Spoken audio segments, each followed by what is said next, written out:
Anda telah mengunduh podcast yang dipaparkan oleh Pendeta Dr. Erastus Sabdono ini dari truth.id/voice. Selamat mendengarkan podcast ini. Shalom saudara, kebenaran hari ini berjudul kesucian. Seseorang tidak akan bisa hidup di hadirat Allah kalau tidak hidup dalam kesucian. Kesucian atau kekudusan yang tentu berstandar Allah. Allah menghendaki agar orang percaya benar-benar hidup bersih. Kalau seseorang baru menjadi Kristen, Allah menolerir keadaannya yang masih banyak kekurangan dan kelemahan, atau hidupnya masih belum terlalu bersih. Allah masih berkenan menyatakan diri di dalam berbagai tindakan dalam kehidupan orang Kristen tersebut. Tetapi ketika seseorang dipandang seharusnya sudah dewasa, maka Allah menuntut orang Kristen tersebut untuk benar-benar berkeadaan tidak bercacat dan tidak bercela. Jika tidak, maka Allah tidak hadir dalam hidup orang Kristen ini. Di dalam Alkitab jelas sekali ditunjukkan bahwa Allah menuntut umat pilihan untuk memiliki kekudusan seperti dirinya. 2 Korintus 6 ayat 17-18, 1 Tesalonika 4 ayat 7-8, 1 Petrus 1 ayat 13-17, maksud saya 1 Petrus 1 ayat 13-17 dan lain sebagainya.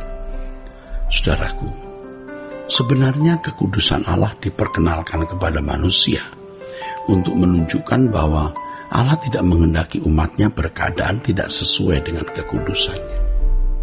Allah tidak mentolerir dosa terjadi di tengah-tengah umatnya yang adalah anak-anaknya. Sebab Allah tidak bisa hadir dalam kehidupan seseorang kalau orang tersebut tidak hidup dalam kekudusannya, saudara. Bila Alkitab menyatakan mengenai kehidupan Allah, maksudnya menyatakan mengenai kekudusan Allah, maka hal itu bukan hanya bermaksud menunjukkan bahwa Allah tidak bercela dalam seluruh tindakannya, melainkan juga hendak menunjukkan bahwa terdapat panggilan agar umat memiliki kekudusan Allah. Firman Allah berkata, "Kuduslah kamu sebab aku kudus." Saudaraku, kesucian adalah kehidupan yang sesuai dengan kehendak Bapa. Ya, kesucian adalah kehidupan yang sesuai dengan kehendak Bapa dalam segala hal. Ini berarti, saudara, orang percaya harus mengerti apapun yang Bapa kehendaki dan dengan sukacita dan rela serta sungguh-sungguh berusaha melakukannya. Kesucian hidup adalah kehidupan yang melakukan kemauan atau keinginan Bapa dalam segala hal, di segala tempat dan di sepanjang waktu hidup ini. Kehidupan Tuhan Yesus adalah contoh kesucian yang dikehendaki oleh Bapa.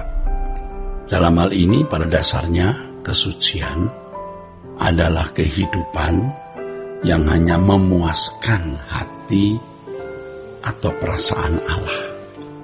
Saudaraku sekalian, agama pada umumnya melayani Allah dengan melakukan hukum-hukum.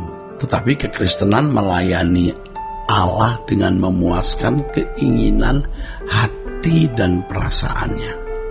Ya, ini sudah sesuatu yang berbeda, saudara. Melayani Allah dengan melakukan hukum-hukumnya, dengan melayani Allah dengan melakukan apa yang diingininya, dalam pikiran dan perasaan Allah, ini sesuatu yang berbeda.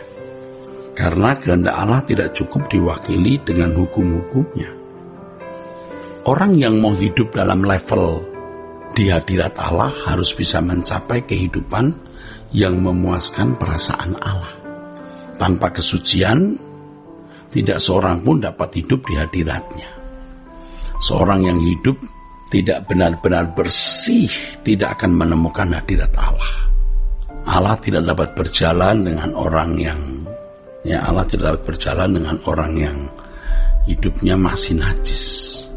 Dengan demikian, hanya orang yang memiliki kesucian yang dapat terus-menerus mengalami dan merasakan kehadiran Allah atau hidup di hadirat Allah. Dengan demikian, harga untuk hidup di hadirat Allah adalah kesucian yang berstandar Allah. Saudaraku sekalian, Kesucian haruslah diperjuangkan karena seseorang tidak akan dapat memiliki kesucian tanpa perjuangan.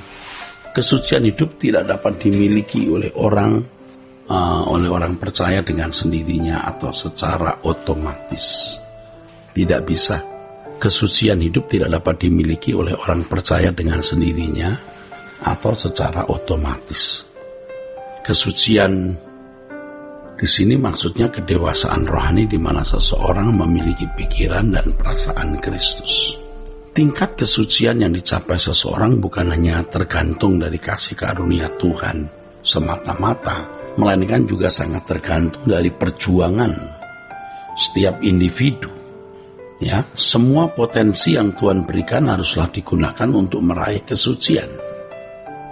Perumpamaan talenta yang ditulis dalam Injil Matius 25 sebenarnya bertalian dengan hal kesucian, saudaraku, atau kualitas hidup yang harus dicapai seseorang.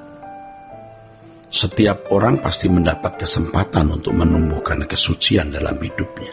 Kalau kesempatan untuk meraih kesucian disia-siakan, maka kesempatan itu akan hilang untuk selama-lamanya. Penyesalan atas hal ini tidak bisa dibayangkan, saudara.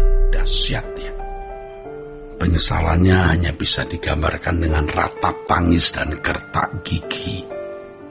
Jangan sampai itu kita alami, saudaraku. Jangan sampai. Dalam hal ini harus ada kerinduan yang kuat untuk bertumbuh dalam kesucian. Orang percaya yang memiliki kerinduan yang kuat untuk mencapai kesucian pasti dapat mencapainya. Hal ini sama dengan kerinduan melakukan kehendak Allah. Kerinduan untuk melakukan kehendak Allah Bapa inilah yang dimaksud dengan kalimat haus dan lapar akan kebenaran. Orang yang haus dan lapar akan kebenaran pasti dipuaskan. Demikian dikatakan oleh Yesus dalam khotbah di bukit yang ditulis dalam Matius 5 ayat yang ke-6. Tidak ada yang sulit kalau sudah dilakukan dan dibiasakan. Tetapi akan menjadi sulit dan tidak mungkin dilakukan kalau tidak pernah diusahakan untuk dilakukan dan dibiasakan. Mari kita membiasakan diri untuk hidup suci.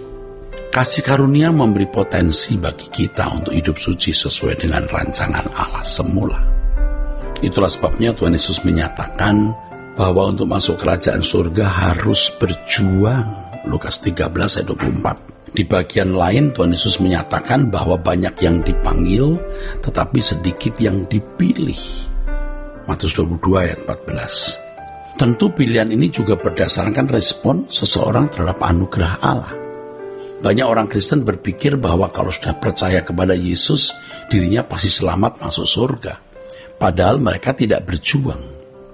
Melakukan kehendak Bapa itu perjuangan yang harus dimiliki untuk bisa mencapai kesucian standar Allah. Bukan hanya melakukan hukum-hukum ya. Orang yang masuk surga adalah mereka yang hidup di hadirat Allah. Maksud saya orang yang ada dalam lingkungan keluarga kerajaan Allah. Yaitu mereka yang memiliki kesucian yang berstandar melakukan kehendak Bapa. Nah, saudaraku sekalian, harga untuk hidup di hadirat Allah adalah kesucian hidup. Kesucian hidup yang berstandar Allah sendiri. Ini bukan hal yang mudah. Tetapi memang tidak ada barang bagus harga murah. Keselamatan itu atau dikembalikannya manusia ke rancangan Allah semula untuk bisa menjadi anggota keluarga kerajaan Allah itu mahal.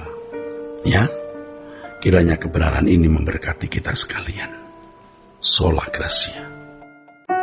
Untuk berlangganan renungan harian dalam bentuk cetak, silakan hubungi Truth Literatur di nomor telepon 0878 7870 7000. Untuk mendapatkan CD khotbah, MP3 renungan Truth, dan CD album lagu produksi Sola Gracia, Anda dapat menghubungi di hari dan jam kerja di nomor telepon 021 638 60953. Tuhan Yesus memberkati. Sola Gracia.